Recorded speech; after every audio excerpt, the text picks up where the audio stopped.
اعوذ باللہ من الشیطان الرجیم، بسم اللہ الرحمن الرحیم۔ سامعین عزیز وقار،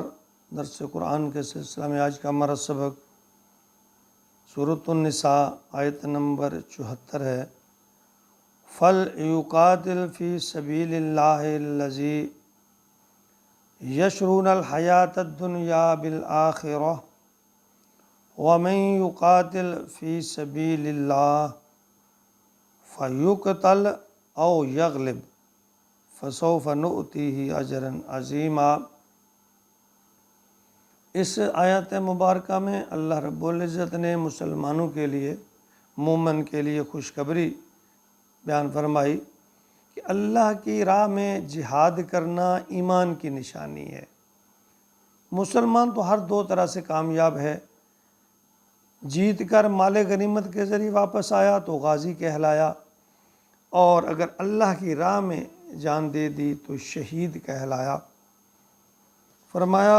فَلْيُقَاتِلْ، پس لڑو اللہ کی راہ میں، فی سبیل اللہ، اللہ کی راہ میں مقابلہ کرو، قتال کرو۔ فی سبیل اللہ الذین یشرون الحیاۃ الدنیا بالآخرہ، ان لوگوں کو جو دنیا کی زندگی کو آخرت کے عوض فروخت کرنے کے لیے تیار ہیں۔ اللہ فرماتے ہیں یہ ان لوگوں کے لیے حکم ہے، فَلْيُقَاتِلْ، وہ لڑیں، فی سبیل اللہ، اللہ کی راہ میں، الذین یشرون، وہ لوگ جو سودا کر لیتے ہیں، الحیات الدنیا، دنیاوی زندگی کے بدلے آخرت کا، الحیات الدنیا بالآخرہ، کہ یہ جو دنیاوی زندگی ہے اس کے بدلے اخروی زندگی کا سودا کر لیتے ہیں۔ اللہ فرماتے ہیں انہیں چاہیے کہ وہ اللہ کی راہ میں جہاد کریں، یعنی جو آخرت کے طالب ہیں وہ قتال فی سبیل اللہ میں ہچکچاہٹ سے کام نہ لیں، بلکہ جرأت اور بہادری کے ساتھ اللہ کی راہ میں جہاد کریں۔ اور یہ سودا ہے، اللہ فرماتے ہیں دنیاوی زندگی کے بدلے میں آخروی زندگی کا، یہ چند روزہ زندگی ہے اور وہ نہ ختم ہونے والی ابدی زندگی ہے۔ فرمایا وَمَن يُقَاتِلْ فِي سَبِيلِ اللَّهِ، اور جو کوئی اللہ کی راہ میں لڑے گا، قتال کرے گا، فَيُقْتَلْ أَوْ يَغْلِبْ، وہ خود مارا جائے گا یا غالب آ جائے گا، یعنی شہید ہو جائے گا یا غازی بن کر لوٹے گا۔ اللہ فرماتے ہیں دو ہی تو امکان ہوتے ہیں جنگ میں، یا تو جیت کر واپس آ جائے گا، اور یا پھر اللہ کی راہ میں شہادت کے عہدے پر فیض ہو جائے گا۔ دونوں طرح سے ہی مسلمان کی فتح اور کامرانی ہے۔ فَسَوْفَ نُؤْتِيهِ أَجْرًا عَظِيمًا، اللہ فرماتے ہیں ہم اسے دونوں حالتوں میں بہت بڑا اجر عطا فرمائیں گے۔ فَسَنُؤْتِيهِ أَجْرًا عَظِيمًا، اللہ تعالیٰ فرما رہے ہیں کہ ان کو ہم بہت بڑا اجر عطا فرمائیں گے دونوں حالتوں میں، غازی بن کر آئے گا تب بھی، اگر شہید بن کر آئے گا تب بھی ہے۔ صحیح مسلم کی حدیث ہے جسے ابو ہریرہ رضی اللہ تعالیٰ عنہ روایت فرماتے ہیں کہ نبی اکرم صلی اللہ علیہ وآلہ وسلم نے فرمایا کہ جو شخص اس حال میں مرا کہ اس نے اللہ کی راہ میں جنگ کی اور نہ ہی کبھی اس کے دل میں خیال آیا، یہ سن لیں، جب پچھلی آیت میں جب منافقین کا تذکرہ ہے تو اس سے یہ اس کا ربط اللہ تعالیٰ نے بھی ملایا ہے، اللہ کے نبی نے، کہ یعنی جو شخص اس حال میں مر گیا کہ نہ تو اس نے اللہ کی راہ میں جہاد کیا اور نہ اس کے دل میں کبھی جہاد کا جذبہ پیدا ہوا، تو اللہ کے نبی فرما رہے ہیں اس کی موت نفاق کی ایک شاخ پر ہوگی۔ ایک اور حدیث صحیح بخاری میں نبی اکرم صلی اللہ علیہ وآلہ وسلم کا فرمان ہے کہ جس بندے کے قدم اللہ کی راہ میں غبار آلود ہوتے ہیں تو یہ نہیں ہو سکتا کہ انہیں آگ چھوئے، یعنی جہنم کی آگ چھوئے۔ اور ایک اور حدیث ہے